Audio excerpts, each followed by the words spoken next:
Hello, I am Ashley Fleming, and I'll briefly discuss the effects of a lack of corporate social responsibility in corporations. Using two examples, Volkswagen and Toshiba, a clear understanding will be provided as to where they went wrong and what they could have done better. First, we look at Toshiba, a leading electronics company. The Toshiba accounting scandal involves employees being coerced by leadership into delaying reporting of losses and moving costs into later years. It was uncovered that they had a $1.9 million discrepancy in the accounting department. The organizational culture led to the inaccurate reporting of losses, and as a result, Toshiba shares dropped tremendously. From an ethical standpoint, the firm should not have reported false information as to mislead stakeholders and investors.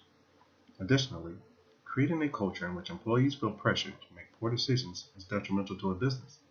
Finally, it is clear that the leadership put their needs ahead of others, internally and externally to the firm. Whether real or perceived, there is pressure on executives to continue to generate profits despite the state of the market or during economic hard times. The underlying issue is that the leadership failed to act morally.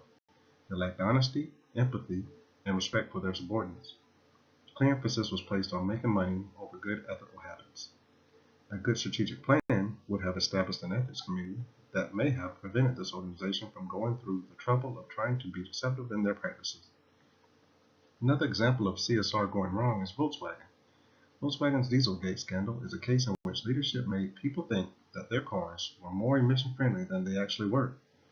There's a common perception in society that leaders set the moral tone of organizations and encourage followers to abide by the principles in which they establish as the standard. With that being said, the leadership at Volkswagen failed immensely with the Dieselgate scandal. What we do know is that this organization duped society into believing that they had environmentally friendly vehicles, which boosted their sales and placed them above the competition. The quest to become the world's leading car maker became more important than acting with social responsibility. This company showed that government regulations, the environment, and its reputation was not the most important aspect of their operations. This is another case in which strategic planning, with a focus on acting responsibly as an organization, would have prevented a scandalous operation. Organizations rely on society to generate profits, and without the social aspect there would not be a business at all. An effective strategic plan has a social, environmental, and economic framework designed with the stakeholders' best interests in mind. Living in a society which customers and investors have the ability to choose which companies to support, it behooves firms to consider their social, economic, and environmental contributions. The argument for social responsibility can be recognized on two fronts, being moral and ethical, which organizations must consider in strategic planning. As corporations stay true to good ethical practices, they become moral agents, and failure to display an aptitude for responsibility will contribute to the perception that they do not care. What is right and what is wrong, as well as why we do it, is part of the capacity to act responsibly. Organizations have the ability to create environments of good moral associations in order to be competitive in a more conscious society. It is for this reason that CSR should be considered. At the forefront of environmental and social issues stands the topic of ethics. Typically, it is not finances that drive CSR conversations, but ethical arguments, and all organizations consider their ethical responsibilities in terms of how their organizations are governed. There is not a theory that suggests that companies must not have any negative aspects.